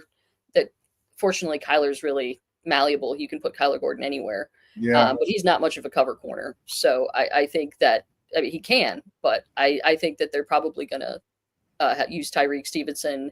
And then Nashawn Wright is also a possibility. He's been making a push, but he's also, kind of unproven. So we'll see. The consistency during the preseason matters, but also it matters. Health matters a lot. And you got the best of ability is availability, as they say. It's a cliche for a reason.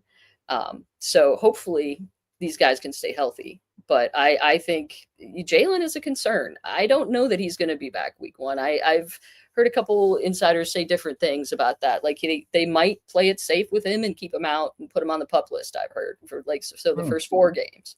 Wow. And I think if that's the case, then either Nashawn Wright, it's probably going to be Nashawn Wright and Tyreek Stevenson, or you're going to have Terrell Smith get a lot of snaps as well, because I think he's earned it with his play over the last couple of years. He's proved he belongs. Well, Nashawn Wright is what's his name, guy? Defensive Al Harris. Al Harris. Yeah. That's the guy. He's followed him here. Yep. So that may give him a leg up because that matters. Yes, it does. Because Terrell Smith is not It's not their guy. It's not this coaching staff's guy. And Nahshon Wright he could get it. And he's long. He's tall. He's long, and he's been making a lot of plays too. Mm-hmm. It's awesome to see something. See the general manager say something, and it come true. We talked about he wants competition at every position. Hey, this is awesome. All right, Nahshon Wright is pushing Tyreek Stevenson. You got Billings and Gervon Dexter and Grady Jarrett. I love that, and it's good. It's iron sharpens iron. It's only going to make that secondary better because if Pro Bowler Jaden Johnson can't go, well then Nahshon Wright and Tyreek Stevenson, who I think had played better last year after that whole scenario. I think in this year he's going to really try and with a clean slate. I think he's quietly he might be the guy that I think has the best year. I think he just after the embarrassment of that whole thing, he was a national joke. I think he comes out and he balls, man, and he's perfect for this system. He's physical. He can run.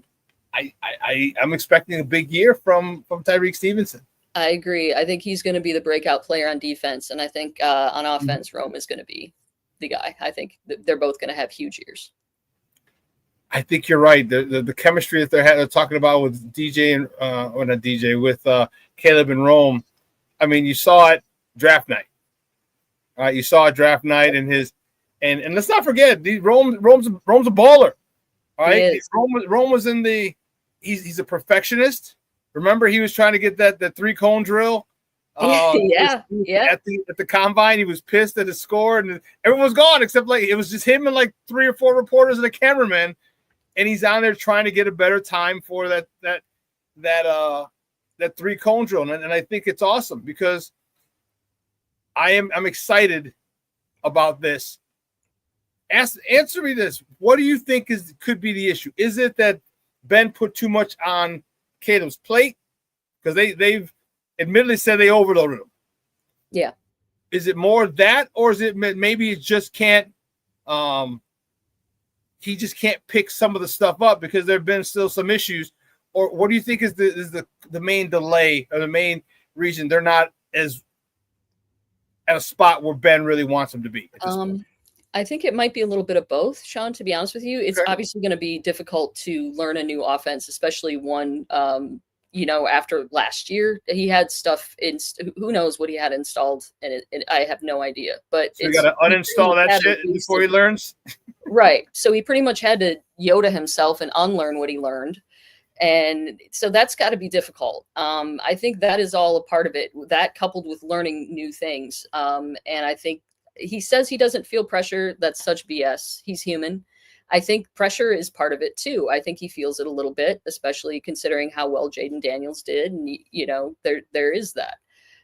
But I think he's got issues. We've heard there was that report from Seth Wickersham's book about what Sean Payton said about him. I wrote about that earlier this week. The processing speed is a concern. He doesn't see it right away. Sometimes a lot of times he hangs on to the ball a little too long. Now, I think processing speed is something that can be, like I had mentioned Baker Mayfield earlier. It could just click for him a little bit later than we hope. I think Bears fans right now are just so anxious, understandably so, and so ready and so tied up, just wanting a quarterback to be good and to be the guy and to be just dominant. It might take a little bit longer than we want. And I'm okay with that. Personally, I'm all right with that. But I think towards the end of the year, I actually did an interview with Rome. I talked to Rome, but last month sometime, and he said that he and Caleb have been working extra. And he said to expect a lot more 50-50 balls this year. And if that's the case, I think, if we see consistent improvement between those two, that's one of the things I want to see the most on offense, because those two, if they can grow together and become one of the top tandems in the league, I think that's going to be amazing for this offense. Well, that's what he did best in college. And here's the thing that I love is Caleb has the weapons. Yeah. With Ben Johnson and one of the things I was reading excerpts in the Times today, and they were talking about Caleb, and this is what I've said. This is what I said. Caleb, take the singles and doubles. We don't need a home run. You have Luther Burden. First of all, you got DJ Moore, who's the highest paid Bear. Stud. We know it is. Pro Bowler. Awesome. All right, you're literally should be your number one. I still think there's a little animosity there because he was a Justin guy. I still don't feel that connection between them. There's something I feel. Maybe that's it. Yes. There's just something off, and I don't know what it is. I love DJ Moore, but So do I. I don't know that Ben Johnson does, because he's not like publicly gushed about him the way he has about other players. I could just be reading into things. I do that. So I just think him and Caleb have an issue too. Yes. I'm not. Yes. I definitely see that. But we see DJ Moore is a stud. 1,000 yards with how many different quarterbacks he have over in Carolina with Justin. You know, I mean, he's phenomenal stud, number one receiver. And you got Rome. Rome's last year at Washington, he led all of NCAA in yards receiving. So that dude is a stud. Then you got Luther Burden, who led this past season, led all NCAA in yards after catch. And then Colson Love. So Caleb has the weapons. And the cool part about it is that he doesn't need to. Everyone's talking about his deep ball needs to get better.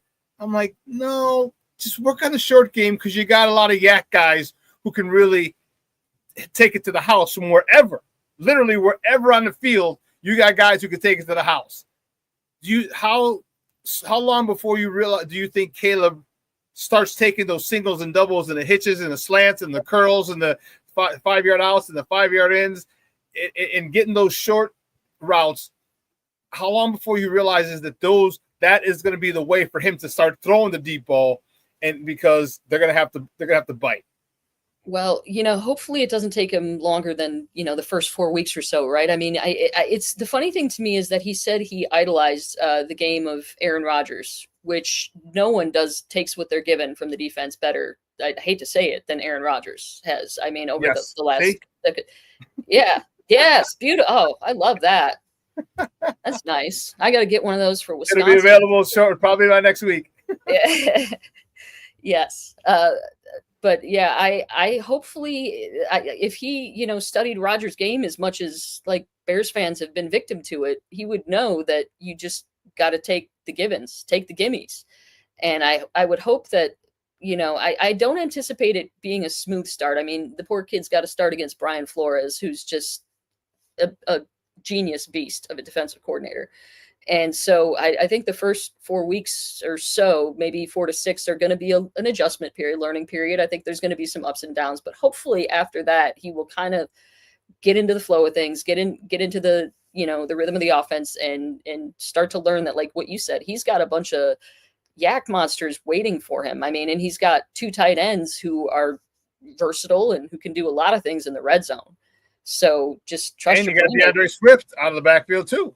And we haven't even Zacchaeus. Like, I mean, he's just, there's a lot of, they have never, I don't think in my memory, have had more depth at wide receiver than they do right now.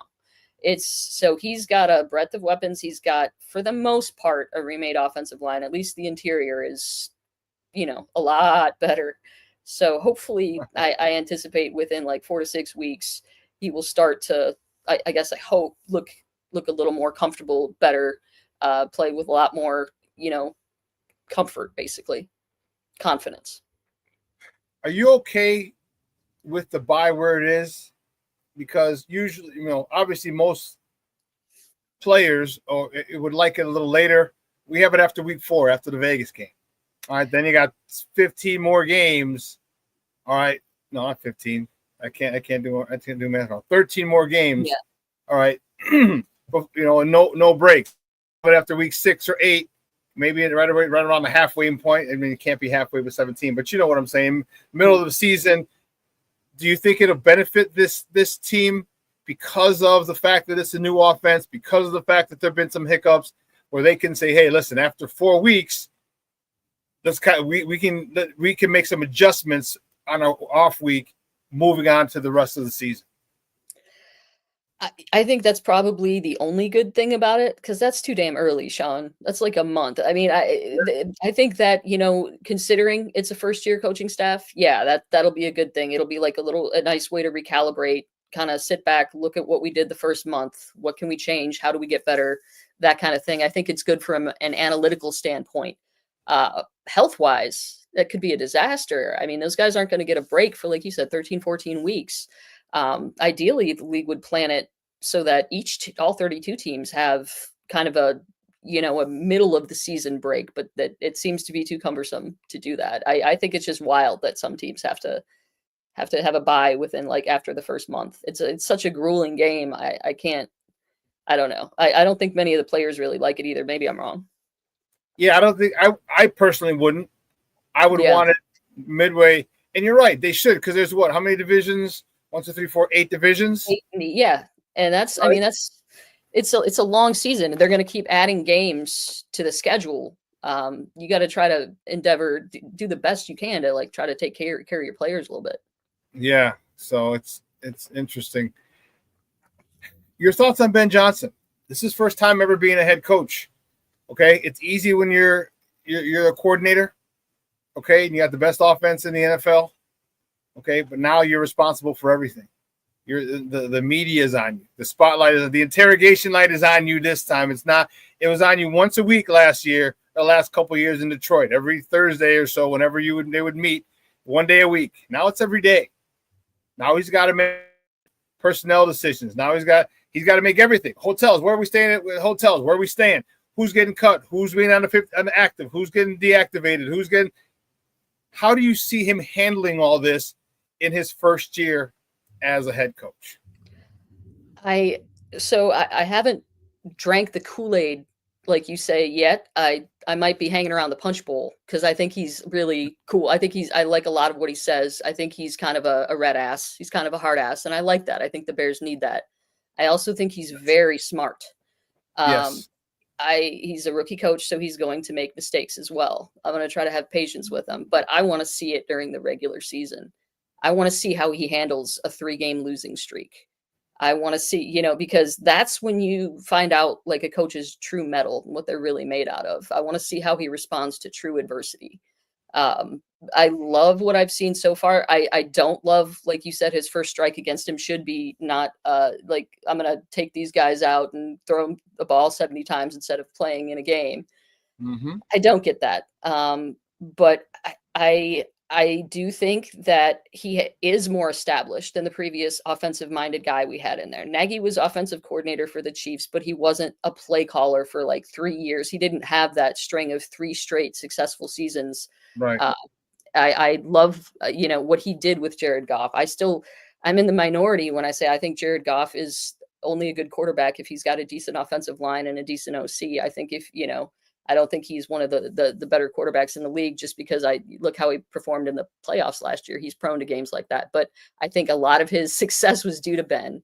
And I think Ben has got a good head on his shoulders. I think he's a good leader. The team seems to follow him. That's important. I'm not hearing anything come out of camp this year like I did last year with players are like talking about, I need to be coached harder. We're definitely not hearing that. None of that stuff has happened. And I think, too, it's important. The Dennis Allen hire comes in again. He's got the guy's been a 2-time head coach before. I think he's not going to hesitate to lean on him. He wants to win. And so if he's got a conundrum, an issue, a question, I think he's got a really good sounding board of assistants to work with. And I think that's going to be huge throughout the year. And he did say that. He said, I'm going to lean on my team, staff. I believe him. And that's there's a great sign in business, and I guess this is a business, like to show you're the smartest person in the room, you hire people smarter than you. And that's the thing that he did. He hired people who've had more experience in Dennis Allen, who've been at this longer, Eric Bieniemy. I mean, and that think about the offensive, just masterminds that they're having. All right, let's talk about offense. What about this? What about like just to be a fly on the wall? As a former running back, I would love to sit in there and hear the concepts, those guys going back and forth. Well, what about this? What about it? Why don't you move him here? Do this. Those things would be great, and that only helps him become a better play caller and coach. And it's exciting for me because this is probably the best top to bottom coaching staff I've seen in this Bears organization in a long, long time. I can't even since the 80s. Probably. Yeah. Yeah. They have so many former players. You mentioned earlier, Al Harris. JT Barrett's the quarterback's coach. They took like 4 coaches from the Lions. They didn't just take Ben Johnson. So I think all that's going to really Antoine be Randall L, Chicagoland's very own. Antoine Randall L, yeah. So they're loaded. Dan Rouchard is a great offensive line coach. So they, top to bottom, they're fortunately, I don't think is Luke Getsy in the bunch. I hope not. Thoughts on the ceiling? I don't even know what he's doing now. Where are you, Luke Getsy? It's the good old boy network. He's going to get a passing game coordinator gig. We'll just keep you on staff for $250,000, and I will hide you here to time for you to come out and go get another job, something like that. But give me your thoughts on the floor of this team. Give me the floor, and we'll talk about the ceiling. Where do you think the floor is for this team? Probably 6 or 7 losses. I see that being the worst. Only 7 losses is the worst. 6 or 7. I think they're going to be good, and I think they're going to be real good in the NFC North. Oh wow, really? That comment that just came up about Luke Getsy and Aaron Rodgers is not safe for work, but I see you. It's hilarious. Sorry, I got thrown. What were we? We were talking about the floor. So you said 6. Yes. You said max 6 or 7 losses. I think 6. I'm gonna go with 6 because 7 sounds a little ridiculous now that I say it out loud. I've been thinking that, but I think we're gonna go with 6 as the floor. And if you want to go ceiling, I'd say 10, 11. I'm gonna go with Courtney Cronin on that. I'm gonna say 10 or 11 losses. Oh, okay. So you kind of did a reverse. Like I was thinking the floor, like the worst. What's the worst that they could do for losses? So you're thinking 10 losses? Yeah. Okay. Sorry about that. I was not articulating properly there, but yeah, that's. Were you smoking the weed that Luke Getsy was rolling? No, I usually save that for after the Bears losses. Okay. Interesting. Okay. I think they're the best, the least amount of losses that the most amount of losses they'll have will be 8. I think they'll go 9-8. And I think that the best would be, I think there's a way, and I know people are going to think I'm nuts. I think there's a way they can come out of there with 5 or 6 losses. Sure. All right. I think what we talk about with the bye being so early. Okay. Mm-hmm. And boom. Okay. Here's what we're doing. Oh, okay. This isn't working. Let's recalibrate this real quick and now go on. Because there's no film on this guy. There's no film on this offense. You've seen what Detroit does, but we don't have Detroit's offense, nor do we have their talent. All right, we have our own talent, which I think is a lot better overall position. It's a deeper talent pool. So we go here. People got 4 weeks of film on us, but now we readjust, and now coming out of the break after week 4, we got I'd say another about a 3 or 4 week. I mean, it's tough because when my guy do that, Steve had I think Steve put that up there. Yeah. So here we go. So we got the bye coming after the Raiders. All right, but then we got Washington. I think that's a revenge game. Yes. Saints, I think we can get that. Then we got a tough one with Baltimore and Cincy. That's going to be a little tough one. But I think that might be a nice little 2-game losing streak. But I'd love to see how they react. Yeah. And then New York, I think we get New York. So we can come out okay. Because right after that, again, Washington, New Orleans, and even Baltimore, all right, they you can see some adjustments from the first 4 weeks that are completely different when people don't have film on the first week when they start the season. So I think that's where I'm thinking that they have a good shot of kind of taking people by surprise. And I think Ben Johnson really is going to do a good job of in-game adjustments. That was one thing that we've been horrible last 6 seasons, 7 seasons, making adjustments in game. Holy sheesh. But I think Ben's going to be able to do that. And once he does, man, I think this team can do something really, really crazy. Like Beth, I've been saying, and my guy Rick in the chat, he says F2026. But I said, listen, I can't wait till the 2026 season. I'm like, because we're not learning a new offense, we're not learning a new defense. I said all the things that Caleb had to learn and get used to, and then gotten used to. I said, Yep. so I said that's what I think that window really opens up for our deep playoff, a consistent, perennial deep playoff run. My guys, Rick, like F2026. I mean, have a little patience, Bears fans. We gotta, right? We've waited this long. And, I think that's partly why Poles got an extension. Although I don't know that it's deserved, but I think that's partly why he got an extension to 2029 is I think they think that too. I think that they know that this year is going to be an imperfect season and it's going to be one full of learning maybe a few growing pains, things like that. But next year, all the bumps will be smoothed.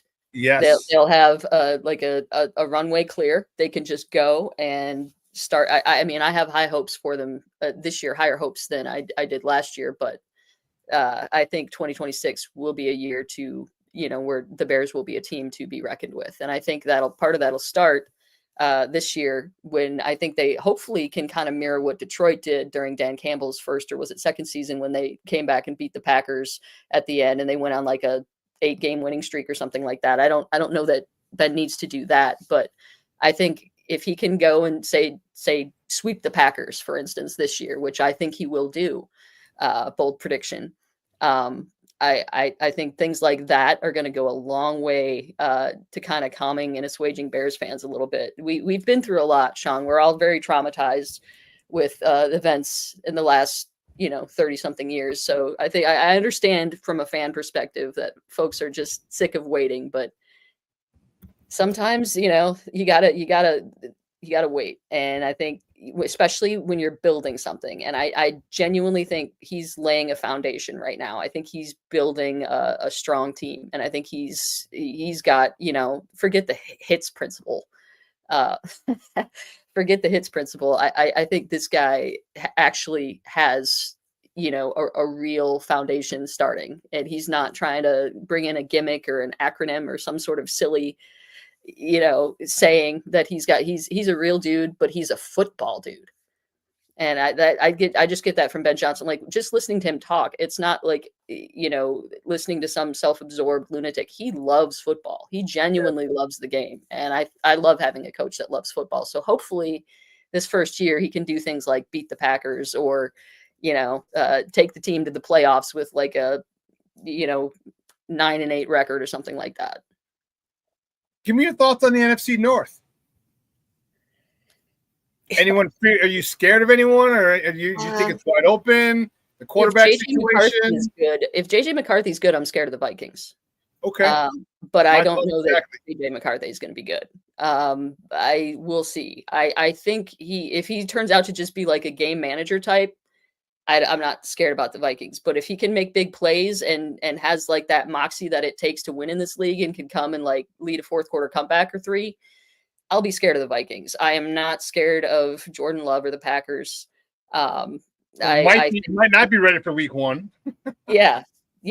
And as for the Lions, I think they're still going to be good. I think they're probably going to be the top team in the division. I think it's going to hurt losing both coaches, but I think, like I was talking about the using the word foundation, I think Dan Campbell built a really good foundation there, and I think he's still there. A lot of they lost their starting center though. That's going to be huge. Frank Ragnall's big loss.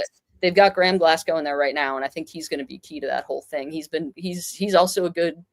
They've got good O-linemen throughout, but and that's part of why they've been so good. But I think they're probably going to take a couple hits this year without, you lose both coordinators. It's always tricky to keep the same level of continuity. And, I think they're going to be good, just not quite as good. I think last year was their year to go all the way, and they didn't do it. So, yeah, they missed it. They definitely missed that opportunity. Okay. Yeah. And we're along the same lines then. I'm not worried about Green Bay. All right. FGB. I'm really not worried about them. I think that Jordan Love he has a tendency to throw the ball to the opposing team far too often and in critical times. Yeah. Lions, the 2 coordinators that you mentioned, in the addition other coaches. Yeah, that's going to do. Man, coaching matters. That's another shirt that I'll have. And hashtag coaching matters. You take the 2 guys out. You took, Antoine Randall L. You talk about Ragnow. There's going to be some change, and then Minnesota's a team that scares me. Yeah, Minnesota's a team that scares me because JJ McCarthy could sling that ball. He didn't have to at Michigan. Right. He can sling that ball, and if he's under the quarterback whisperer. I mean, look what the hell Sam Darnold was able to do last year in 1 year but he's a vet. Yeah. But then again, J.J. McCarthy, it's not like he's going to another team and learning a new offense. Right. He was in that offense last year. He had a more cerebral approach because he was coaching it. I mean, he was in playing. So I'm a little nervous. I'm like, oh shit, don't give me a Patrick Mahomes type deal. When Patrick Mahomes set out his first year and then comes in and 50 touchdowns. Well, not the first year, but damn. So I'm a little concerned. And then with Brian Flores too. Yeah. Minnesota's my biggest threat and fear in this division. So. Yeah, I think too. Yeah, I think a lot will depend on McCarthy, and because they don't have any depth behind him now. They don't. I'm not Sam Howell, and I forget who even is the third stringer now. There's nothing there. So I just if he stays too, like I think he'll essentially be a rookie physically, but like a second year player mentally. Yeah. And so that'll be interesting to see how that translates on the field in the game, and whether or not other defensive coordinators can mess him up, because I think they'll be kind of treating him essentially as a rookie and maybe trying to get in his head a little bit. Yeah, he's a redshirt rookie. Yeah, exactly. But Beth, great stuff as always. I appreciate it. But before you go, do me a huge favor. Let everyone know where they can find you and your work online. Yeah, so you can find me at heavy.com, or we have a Facebook page, Heavy on Bears, which has all kinds of fun Bears content daily. Or you can go to Twitter at BearDownBeth. Love it, love it, love it. Beth, thank you so much. We will reach out again soon. Bear the freak down. Sounds good. And we'll be in touch soon. All right, take care. Good talking to you. Thank you. Guys, that's Beth Mishler-Elmore from Heavy.com talking Bears football with us. Man, guys, 2 hours is come and gone. I want to thank our guests today. One, Beth Mishler-Elmore, who was just on with us, talking Bears for an hour. And also I want to thank my guy, Evan Altman, all right, from from CubsInsider.com, talking Cubs with us today to start the show.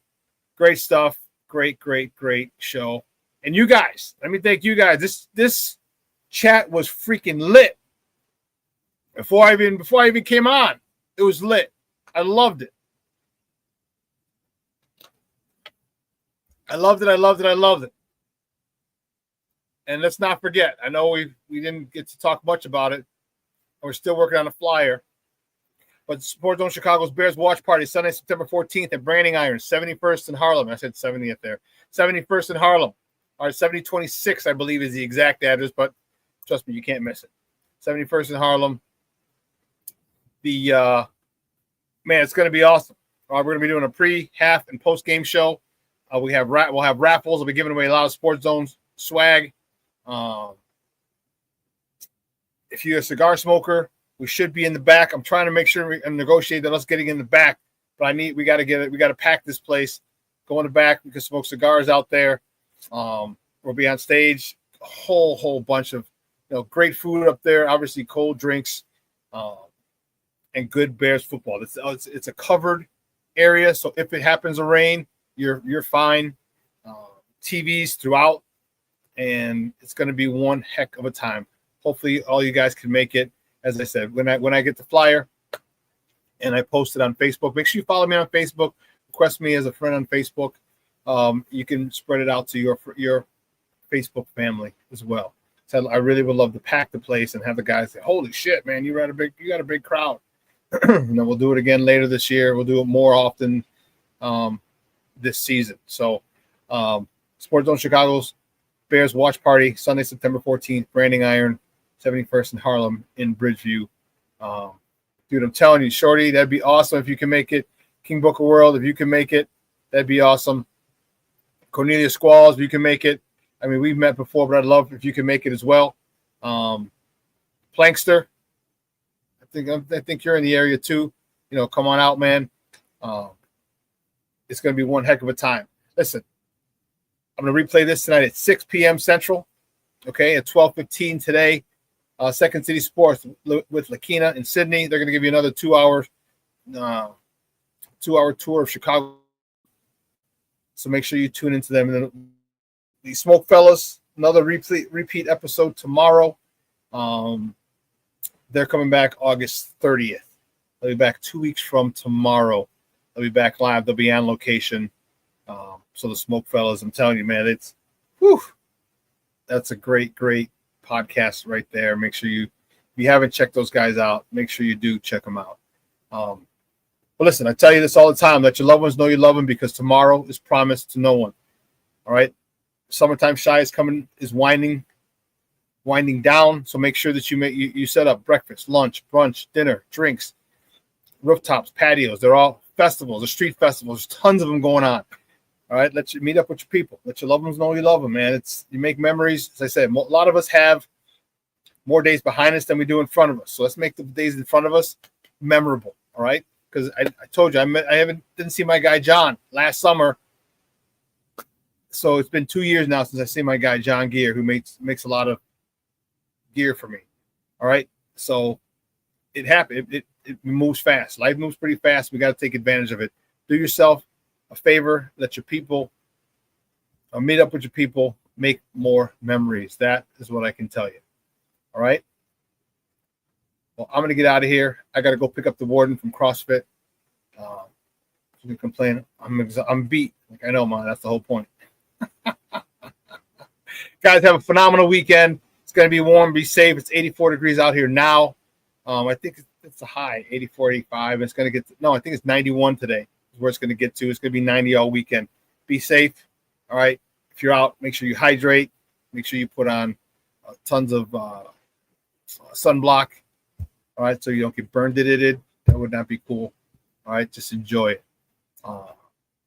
So from everyone here at Sports Zone Chicago, guys, I'm your boy, the SuperBack, Shawn Sierra. You have a phenomenal weekend. Your boy is out.